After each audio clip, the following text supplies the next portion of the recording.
I've never believed in fate, but I do believe in curiosity and how it can completely destroy your life. 2 months ago, I was at my fiancé's parents' house, helping pack decorations for our upcoming wedding. Everything was perfect. We had the venue, the guests, the smiles. His mom, Linda, was obsessed with making it the most beautiful family celebration in history. She said that phrase a lot, family celebration, like she was trying to convince herself something about her family was worth celebrating. Anyway, she sent me to the basement to grab some old photo albums. It was dark, smelled faintly of bleach and old wood. The kind of smell that makes your neck prickle. There were boxes labeled Christmas, baby clothes, school years, and one that simply said, "Do not open." Shouldn't he have touched it? I really shouldn't he have. But when your future mother-in-law hides a box like that, your brain goes wild. So I opened it. Inside were manila envelopes, old papers, and dozens of photographs, not of the family I knew, but of strangers. Children. Hospital bracelets. Documents stamped adopted. Sealed record. And in the middle, a letter addressed to my fiancé's mother from a fertility clinic. The name on the form for the donor was my fiancé's uncle, not his father. My hands went cold. I sat there staring at those papers while the hum of the old freezer filled the silence.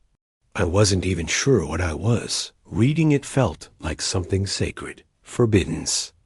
But it didn't take long before I understood. My fiancé, Mark. Wasn't he his father's biological son? His mom had conceived him using her brother-in-law's sperm, and she kept it secret for 30 years. When I finally went upstairs, I guess I looked like a ghost because Mark immediately asked what was wrong. I told him I'd found something in the basement. He went pale. Then he said something that made my blood freeze. "You weren't supposed to see that. You can't tell anyone, okay? Promise me." He grabbed my hand so tightly it hurt. And that was the moment I realized, whatever secret this was, it wasn't just about his mother. It was his to Dot. He was trembling.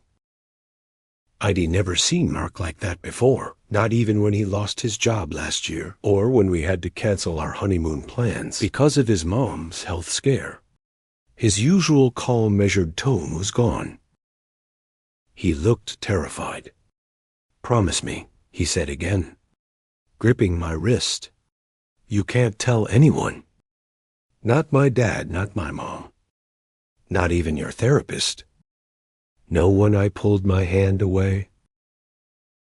"Mark, what the hell is this? Why would your mom?" He cut me off. "It's complicated. It's not what you think, of course. It wasn't secrets like that. Never are." He sat down, buried his face in his hands, and after a long silence, whispered my mom. "Couldn't he have kids? My dad, didn't he know? She used my uncle because he was the closest DNA match. She thought it would keep the bloodline pure." I felt sick. "So your mom lied to your dad your entire life?"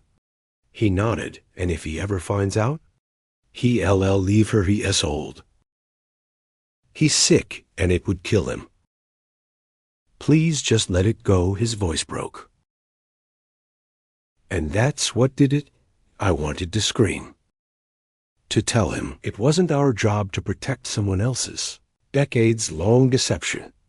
But looking at him, my fiancé, the man I loved, I saw a scared little grown up in a house built entirely on lies. So I promised. I swore I wouldn't say anything. I told him I'd take it to my grave. For a few weeks, I tried to forget. We went back to wedding planning. Cake tastings, seating charts. Rehearsal dinners. But it was like a ghost had followed us home. Every time his mom called me sweet girl, my stomach turned. Every toast his dad made about family legacy made me want to throw up.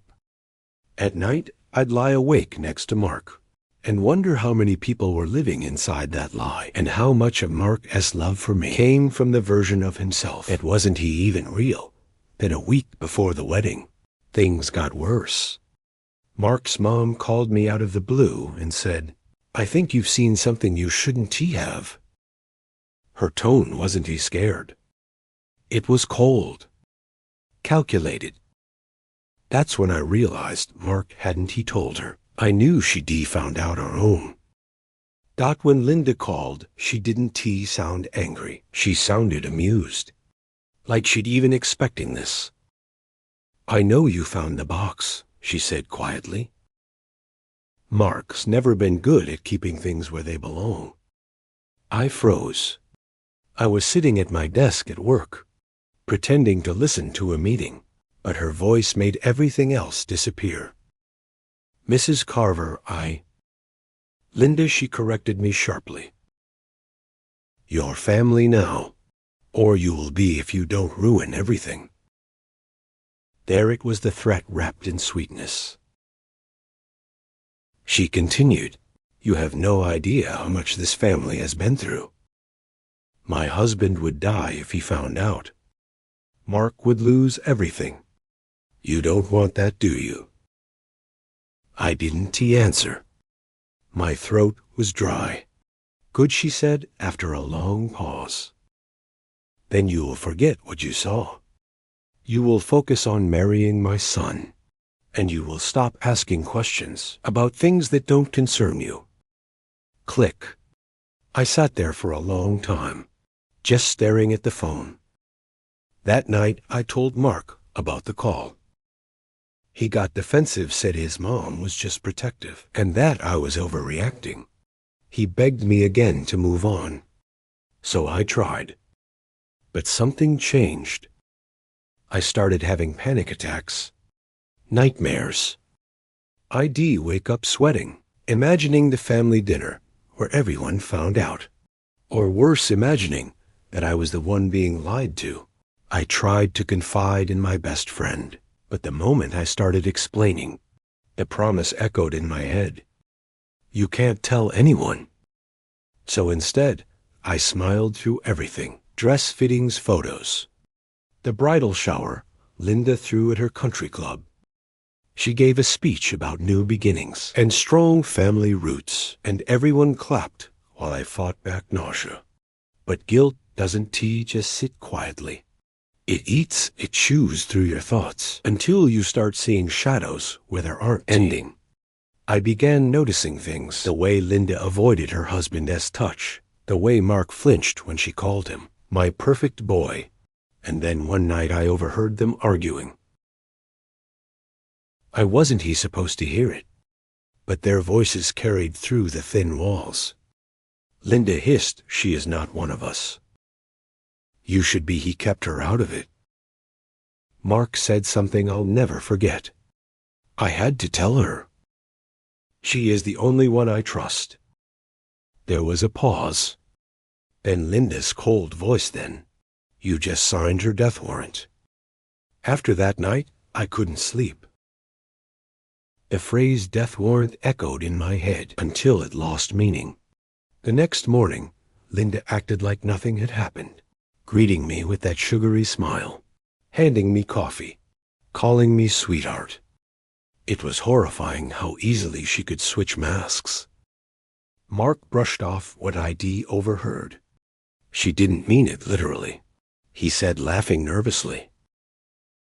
"My mom just says crazy things when she is stressed." But I could tell something had shifted. He was distant, quieter. Sometimes I'd catch him staring at me with this expression I couldn't read. Pity, fear, regret, and small things started happening. The florist lost my bouquet order. The venue manager called to say my payment information had been changed. My bridal makeup artist texted to cancel. Apparently, I had told her I'd found someone else. Except I hadn't. At first, I thought it was bad luck. Then Linda called and said, Don't worry, honey. I fixed the florist issue. I told them you've been overwhelmed lately and making little mistakes. Overwhelmed mistakes. The words stung. The next week, Mark came home from visiting his parents and said, "Mom is worried about you. She says you've been forgetful." I laughed, thinking it was a joke. It wasn't. She'd even telling people, vendors, family, even Mark, that I was mentally exhausted and having a hard time handling stress. She was rewriting my reality, one conversation at a time. When I confronted her, she smiled that same dead smile. "Sweetheart, no one is against you. We all just want what is best for you. You've been under a lot of pressure. Maybe you should take a break from planning. Let me handle it." That's when it hit me. She wasn't sabotaging the wedding. She was taking it over. Mark, didn't he defend me? He said maybe she is right. "You've been anxious lately." Anxious? I was terrified. By the time we were 2 weeks out from the wedding, I barely recognized myself. I started doubting everything, my memory, my instincts, even what I'd seen in that basement. Maybe I'd misunderstood. Maybe I was the problem.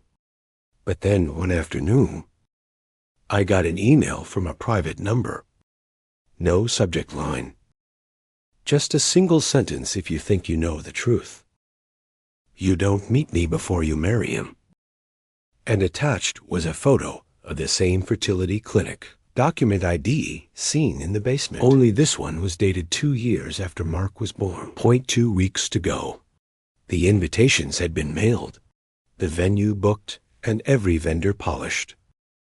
On the surface, the whole thing looked like a fairy tale. My dress, designed by a friend of Mark's sister, fit beautifully. The tasting menu was flawless.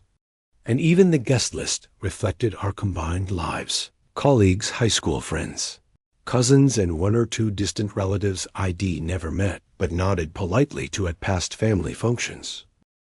If you told me then I was walking toward a trap I'd set myself, I would have left. I believed in love. I believed in our story. I believed that bridal excitement would drown out anything else. But that is just the veil the world wears thin, shimmering, hiding what's underneath. Linda called a meeting at the house one evening. She said I thought it would be nice if we put together a little welcome basket for out-of-town guests. I said yes. She printed a list of names and asked me to pick items. I chose local treats, a few artisan soaps, a small bottle of organic honey. She frowned. Good start. But let us make them more personal. Her voice slid like silk. Maybe something that shows how special our family is. Our legacy. I smiled and nodded. I didn't ask what she meant. Later, she handed me a box labeled keepsakes. Inside were engraved key chains, silver with the family crest, about which no one ever spoke. The crest belonged to my fiancé's father's side. The first time I'd seen it was on a framed certificate in the study. Linda asked me to place 1 keychain at each guest's place setting. That night, I noticed the certificate again. Framed, embossed. The words read, "Carver Family Foundation Legacy Committee Est, 1972. My heart thumped. I couldn't remember ever hearing about a foundation, or a committee, or what difference the family made. Meanwhile, the email from the private number kept arriving, vague, haunting. One day your silence saves one. Your words ruin many another. Do you know who you are marrying? I forwarded them to Mark. His answer: delete them. I've looked into it. There is nothing there. I wasn't sure what terrified me more, the secret I found or how he dismissed it. Wedding rehearsal came. Family gathered. His father gave a toast perfect, poised, strong. No one mentioned my discovery. Everyone celebrated. His mother glowed with satisfaction. She looked at me across the room with the wideness of her eyes that said, "You're part of this now." And part of that fear because the way she looked. It was the way someone looks at someone they just trapped. That night I sat next to Mark in the dark, clutching my phone. He asked if I was okay. I nodded. I lied. The knots in my stomach refused to loosen. I thought I'd made a promise. I thought I'd stayed quiet. But it wasn't enough. Because there were parts of this family's world I didn't know, and apparently couldn't know. And the worst part, I realized that when something looks flawless, when everyone smiles when the orders go right, that might be the moment when the trap is snapping shut. 3 days before the wedding, I woke up shaking. Not cold, just vibrating with dread. My chest felt tight, like something terrible was waiting to happen, but I couldn't name it. Mark was still asleep beside me, peaceful. Unaware, I went to the bathroom, turned on the faucet, and stared at my reflection until I almost didn't recognize her. Pale, hollow-eyed. My skin had that translucent look people get when they've been lying too long to others, and to themselves. The emails hadn't stopped. Another had arrived overnight. Doesn't he know what she did with the others? The others? My stomach dropped. I tried to tell myself it was a sick prank. But deep down, I didn't believe that anymore. I went to Mark's family's house later that morning to drop off some decor. Linda was in the kitchen arranging flowers, like she was auditioning for a magazine spread. "Oh, sweetie," she said without looking up, "you look exhausted. Maybe you should stay home today. You don't want dark circles in your photos." I said I was fine. She gave me that slow, pitying smile again. "You know, Mark told me you've been emotional lately. It's completely normal before a big day. Emotional. That word again, used like a weapon." I left before I screamed on my drive home. I called my best friend Mia. I wanted to tell her everything, but when she answered, her voice was weirdly flat. "Hey," she said. "Your future mother-in-law called me." My grip tightened on the steering wheel. What she said? "You've been under a lot of stress and might be imagining things?" I nearly drove off the road. She what? She sounded worried, but like the fake kind of worried. That was it, the moment I snapped. The panic, the guilt, the exhaustion, it all exploded. I started crying so hard I had to pull over. I realized I was being erased bit by bit. Linda was rewriting me into some fragile, unstable version of myself, and Mark was letting it happen. That night I confronted him. I told him about the emails, the lies, everything. He rubbed his temples and said, "Babe, you're spiraling. Mom just wants to help. Please don't ruin this before the wedding." He said ruin, not save. That told me everything. I didn't sleep that night. I just sat in the dark, staring at the unopened box, where I'd hidden copies of the papers from the basement. I thought about the phrase in the last email. The others. What others then around 2 a.m.? I heard the front door creak. Soft footsteps. And when I looked through the crack of the bedroom door, I saw Mark. He was holding my box. He didn't notice I was awake. Mark crouched in the living room, the glow from a small lamp outlining his face. My box was open on the table, the paper's ID hidden now, scattered like fallen leaves. I watched him pull out the fertility documents, the photos, the letters. His hands were shaking. "Mark," I whispered. He froze, slowly turned. For a long moment he didn't speak. Then he said, voice low, "You lied to me. You said you destroyed them." "I was going to," I said. "But after your mom." My mom, his laugh was sharp. "You think you know her? You think you understand any of this?" He stood pacing. I could see tears glinting in his eyes. "You weren't supposed to find that box. You weren't supposed to." "Mark," I interrupted. "Someone else been emailing me. They know everything. They said there are others." "What does that mean?" He looked like I'd slapped him.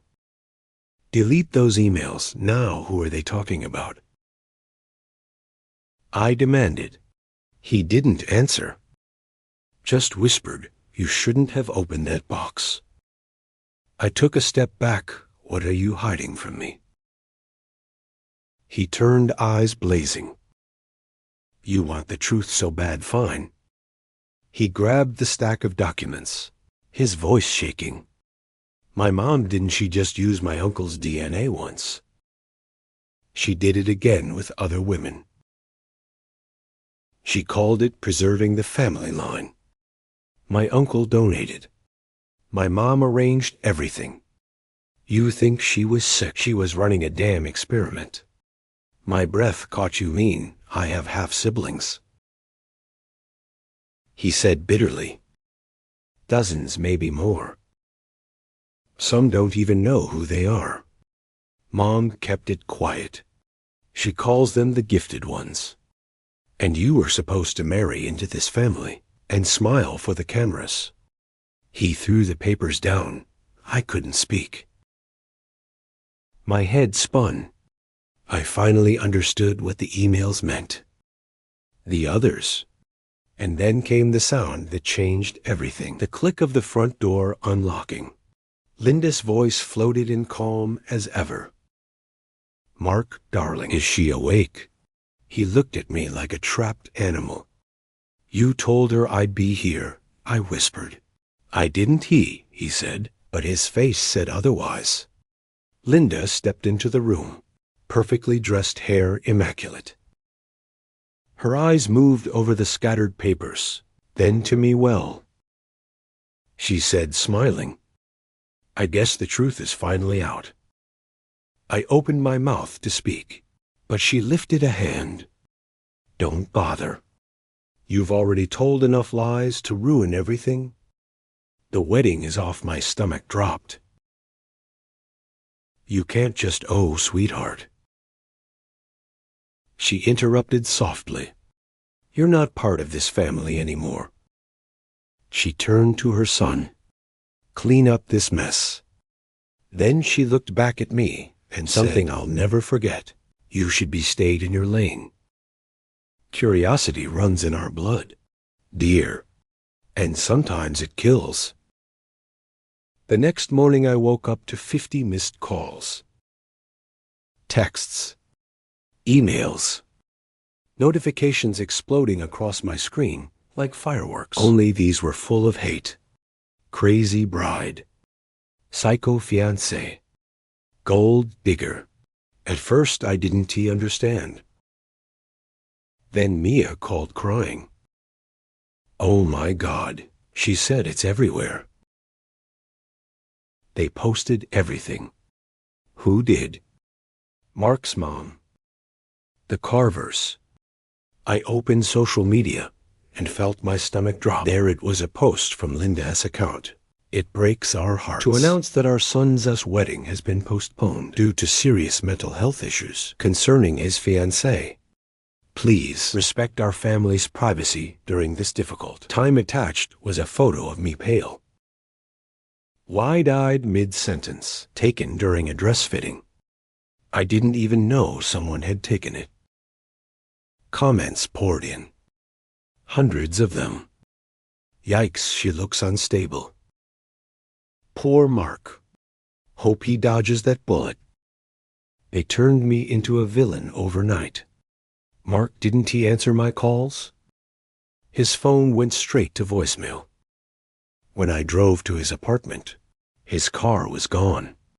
Linda had erased me from his life in less than 24 hours. I tried to reach his father, but he wouldn't TikTok either. Their lawyer sent me a message instead. A lawyer, not a person. It said that any defamatory statements regarding the Carver family legacy would be met with legal action. Legacy. That word again. That night I sat in my kitchen, surrounded by unopened wedding gifts and flowers already wilting. I felt like I was watching my life from outside my body. Mia came over trying to comfort me, but I couldn't even cry anymore. I just stared at the glowing laptop screen. The emails from that unknown sender were still there, but now there was a new one, timestamped just an hour ago. DV buried this before. You're not the first. If you want proof, check the Carver Foundation records. Donor logs 1998. I didn't know whether to trust it. But what else did I have left to lose? So I looked it up. The Carver Family Foundation website had a public archive, and there it was a donor list full of familiar names. But one line stopped my breath completely. Linda Carver, Program Director. Donor Acquisition Project. Next to her name was a code DF17G. And right below it, dozens of women's names. Every one of them marked confidential. I scrolled further and saw the name of a fertility clinic I recognized from the documents in the basement. It was still active. I sent the information to my private email just in case. But before I could hit send, my power went out. The screen went black, and somewhere outside, I swore I heard a car door slam. The house was silent, but every nerve in my body screamed run. I grabbed my phone and flashlight, heart hammering in my throat. My neighborhood was normally quiet, but that night, it felt like the whole world was holding its breath. I peeked through the blinds, nothing but the empty street, washed in the yellow glow of streetlights. Number car. No movement. Still, I could feel eyes on me. My laptop was dead, but I had already forwarded the documents to my backup drive before the power cut, or at least I hoped I had. That night, I didn't sleep. Every creak made me jump. Every shadow felt like it was Linda S. hand, reaching out to erase me the way she erased everything else. By morning, I made a decision. If no one would believe me, I'd find proof myself. I drove 3 hours to the fertility clinic from the paper's Crescent Biogenetics. The building looked sterile, glass and chrome, the kind of place that promises miracles for a price. I walked in pretending to be a potential patient. The receptionist smiled. "Are you here for a consultation?" Yes, I lied. But I also wanted to ask about your donor programs.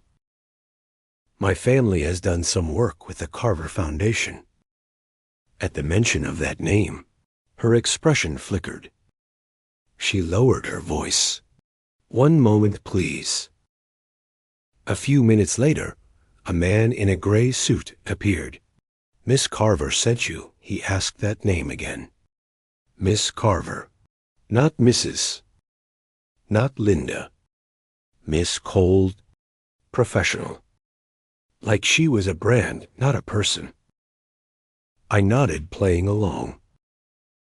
Yes. She wanted me to review the DF17G file. His eyes widened just slightly, enough to confirm I wasn't too crazy. There was a file. He quickly recovered and smiled. "I'm afraid that project was discontinued years ago." Because it was illegal, I asked quietly. The smile froze on his face.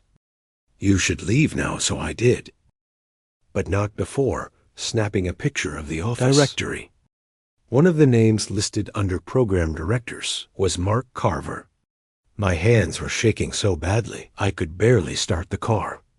He told me he knew nothing, that he was protecting me, that his mother had kept him in the dark. But his name was right there on her project. When I got home, there was a message waiting in my inbox. No sender, no subject, just one line. The LL do anything to protect the bloodline. Then a second email followed immediately after, from the same anonymous account. You were never supposed to be part of it. My phone rang. Unknown number, I hesitated. Then answered. Linda's voice calm, almost tender. You've been very busy, dear. I think it's time we talk. I hung up and blocked the number. But I knew deep down she was right. There was going to be a final conversation. I just didn't know yet that she wouldn't be the one to start it. I didn't hear from Mark for 2 more days. 2 days of panic nightmares and endless scrolling through documents I shouldn't have touched. Then on the evening of what should have been our wedding rehearsal, I got a single text from him. Meet me downtown. 8 p.m. alone. My gut screamed trap, but I went anyway. The bar was nearly empty, just one flickering neon sign. He was sitting in a corner hooded, head down. When I approached, he looked up pale, exhausted. I have to tell you everything, he whispered. Mom, I sent just hiding secrets. She has been running a program, a genetic experiment, using her family's donations and influence to pick potential donors, track outcomes. Some kids were placed with unsuspecting families. Some never knew they existed. I blinked. And me, you weren't supposed to find out. Not now, not ever. I realized then that the emails, the threats, even the exposure, it had all been orchestrated to test me, to see whether I'd back down. Then Mark did the unthinkable. I've spent years trying to protect her. But now I think you're the only one who can stop her.